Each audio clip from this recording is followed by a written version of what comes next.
तो कम से कम 7 आदमी के आवे के चाहे ना। बड़े बड़े रुपया बड़ा अतना ही बढ़िया ज्ञान दिले है सुमिरन में। बिंटू बाबा अतना ही सुमिरन में बढ़िया ज्ञान दिले है कि हमर मौगी देखत रहे। अतना बढ़िया ज्ञान एघरी नीतीश कुमार देता रहे। वो कहाँ विधानसभा में। बाप रे बाप अतना ज्ञान अब तहारा ले बढ़िया ज्ञान उहे दी है। ज्ञान करनु हम बसाव पंचायत के रामदेव सिंह जी मुखिया ये हमरा के 500 रुपया हमरा के दले बने पुरस्कार। हार्दिक हार्दिक स्वागत। लेकिन तू चुटकीला कहले बड़ा तो हमहू एगो कहो भाई हम कैसे चुप रहो। हमरे जवार में आके हमरे से कह के पृथ्वी भैया ई निकल जी है। लेकिन तहारा से शिक्षा जौन घरी नीतीश कुमार दे देता रहे। अब वो विधानसभा में देखा जानता क्या कहता रहे। कहता रहे देखो डालो लेकिन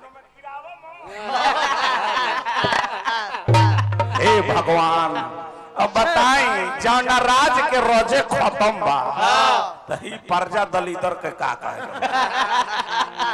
हे गौतम बुद्ध भगवान अब ये धरती पर रौरा फिर से आई फिर से ना आई तो लाज बाची ना आई।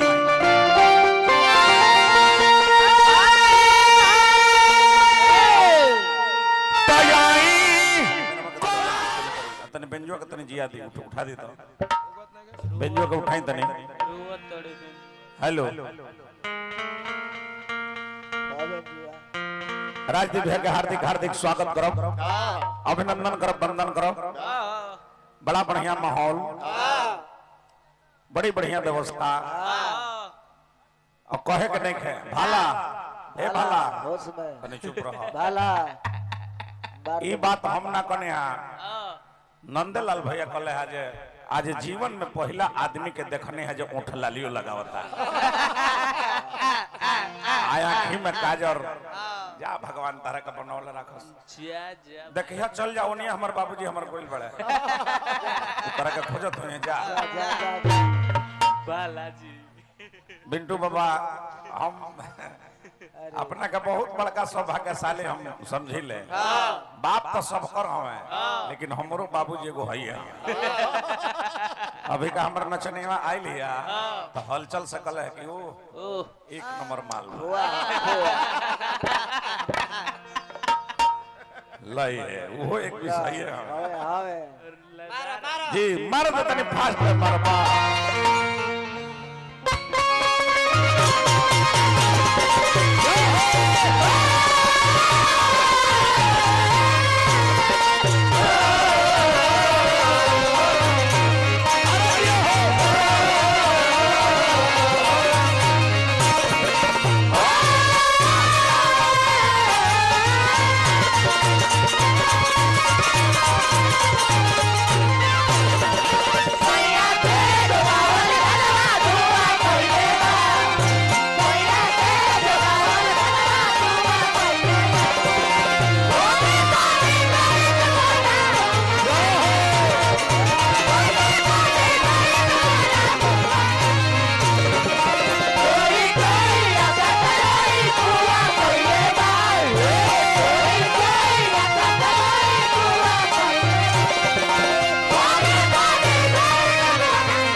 धने है साधु बाबा धने है खोजता रह कहत नहीं कि तार आधादारी पाकल आधादारी काहे करिया बा।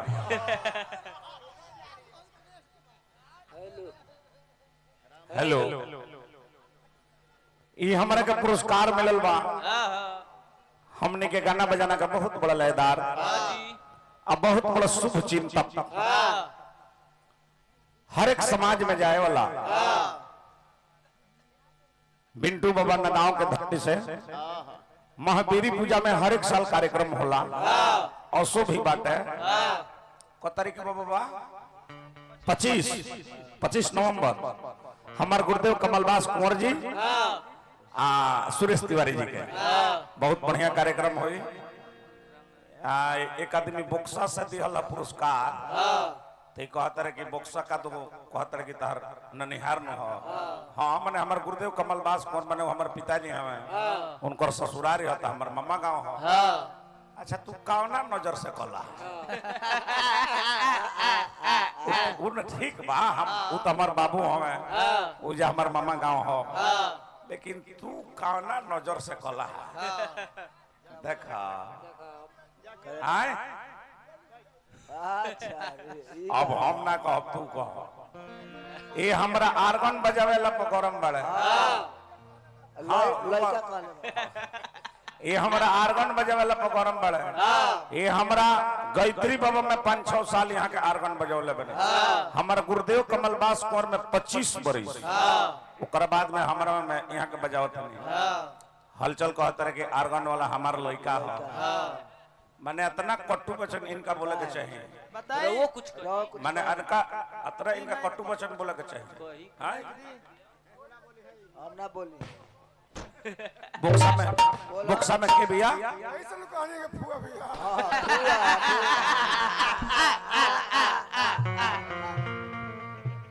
बड़ा एगो बढ़िया चुटकीला कहले बड़े हमारे जवार में हमारे बेइज्जती छकन बाबा शशि बाबा हमार लाज के मारे मुड़ी गड़ा गुल